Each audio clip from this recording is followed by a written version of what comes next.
The Suez Crisis of 1956 was not merely a diplomatic confrontation or a military miscalculation. It was an economic shock disguised as a geopolitical drama, a moment when the illusion of imperial power collided with the arithmetic of a post-war world.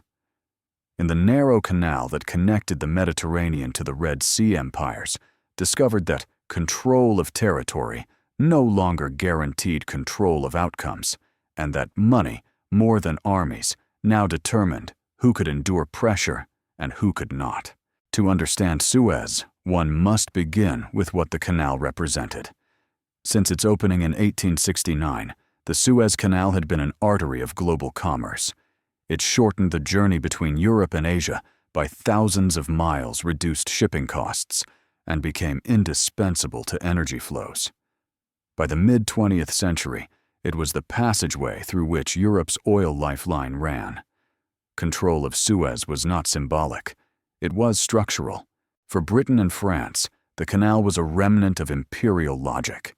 Britain had effectively controlled it for decades, using financial leverage and military presence to secure its position.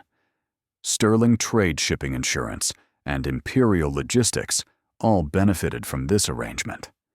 France, still clinging to colonial influence, viewed the canal as a pillar of its Mediterranean power.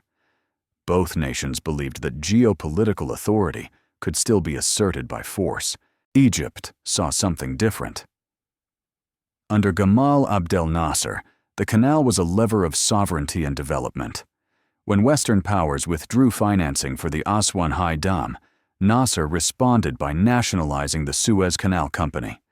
The move was legal, strategic, and profoundly disruptive. Revenues from the canal would fund Egyptian modernization. More importantly, the act challenged the assumption that former colonies would remain economically subordinate. The reaction in London and Paris was immediate and revealing. The nationalization was interpreted not as a commercial dispute, but as an existential threat to prestige. Military intervention was planned in secret, coordinated with Israel, whose invasion of Sinai would provide the pretext.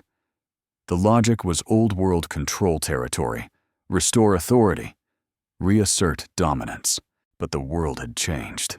What Britain and France underestimated was not Egypt's resolve, but the economic environment in which power now operated. The post-war order was no longer governed by imperial balance alone. It was governed by capital flows, reserve currencies, and institutional legitimacy. And in this new system, Britain was vulnerable. Sterling was weak. Britain's economy was still recovering from World War II. Foreign exchange reserves were thin. The pound depended on confidence and external support. When British forces moved into Suez, markets reacted faster than diplomats. Capital fled. Pressure mounted on sterling. Britain faced the prospect of a currency crisis that military success could not solve. The decisive blow came not from Egypt, but from Washington. The United States, emerging as the uncontested financial hegemon, refused to support the intervention. President Eisenhower understood that Suez was a test of the new order. He opposed colonial retrenchment, not only on moral grounds, but on financial ones.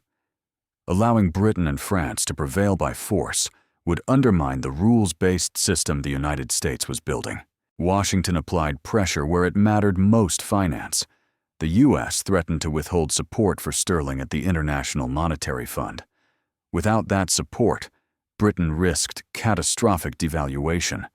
The message was unmistakable: withdraw or lose your currency. This was the moment Suez ceased to be a military crisis and became an economic reckoning. Britain capitulated not because its army failed, but because its balance sheet did. The pound could not survive prolonged pressure. France followed. The invasion halted. The canal remained nationalized.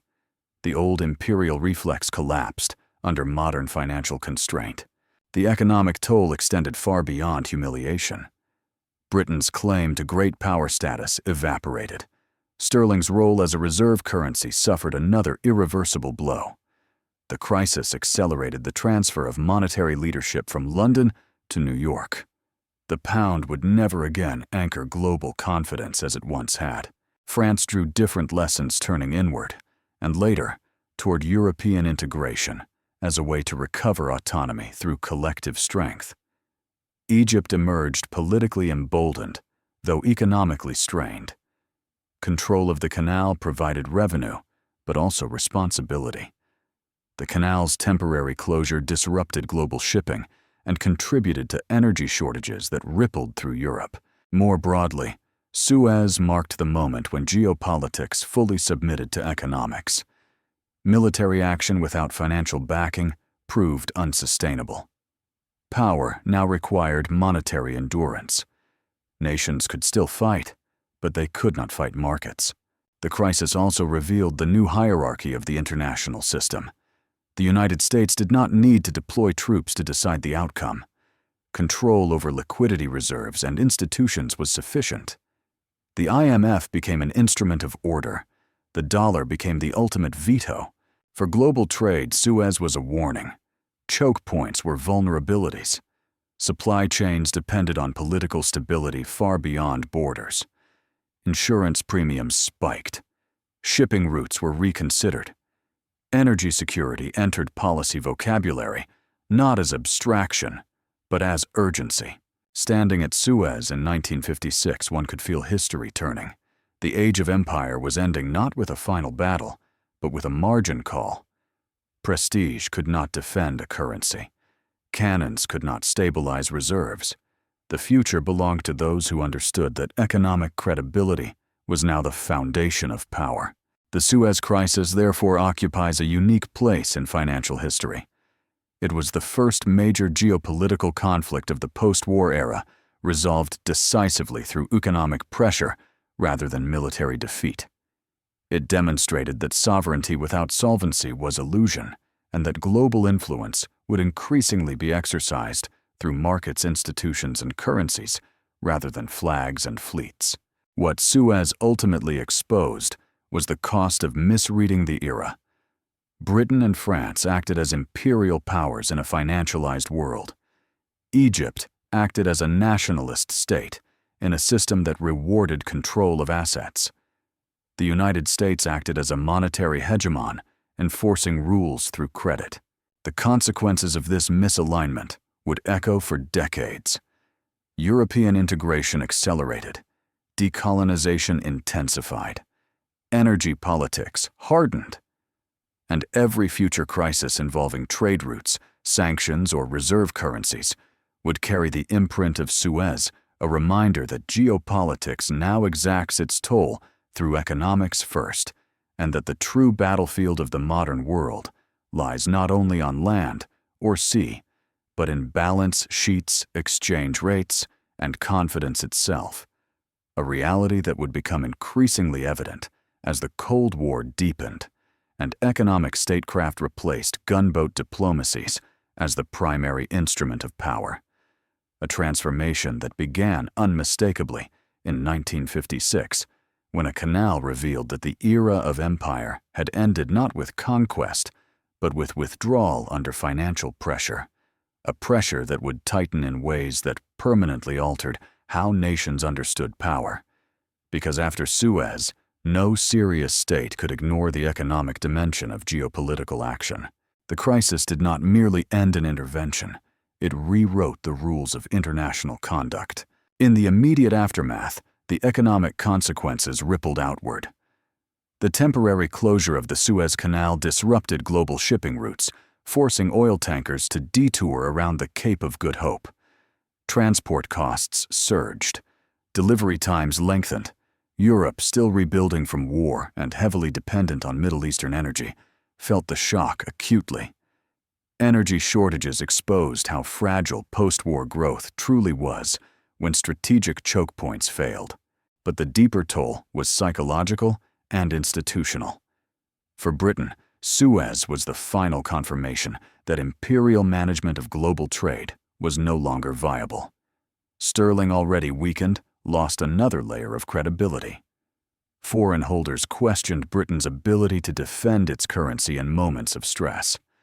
Capital controls tightened. Austerity followed.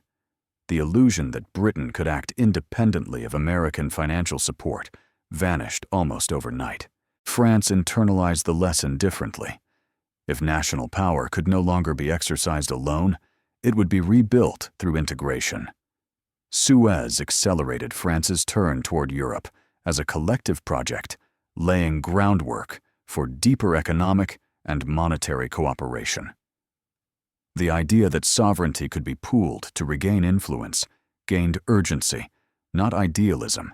For Egypt and the broader developing world, Suez was transformative. It demonstrated that control over strategic economic assets could shift bargaining power dramatically.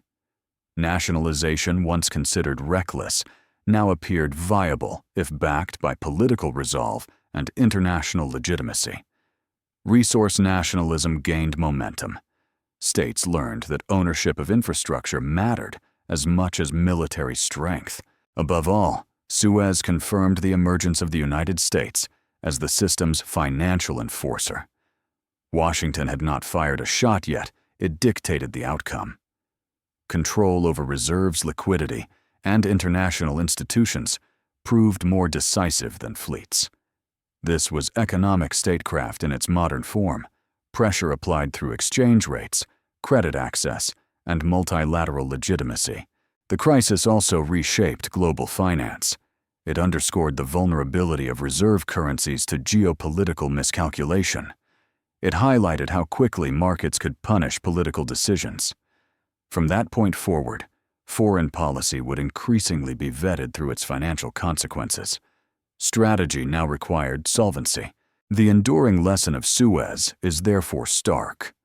In a financialized world, power rests not only on territory or force, but on credibility, liquidity, and alliances that extend into balance sheets. Geopolitics without economic backing becomes theater. Economics without geopolitical awareness becomes naivete.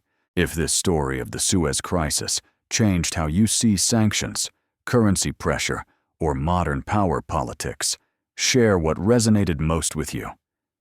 And if you want to continue exploring how moments of geopolitical tension reshape the financial order beneath them, follow the channel and stay with this journey, because the modern world is governed less by who can win wars and more by who can endure the economic consequences of them.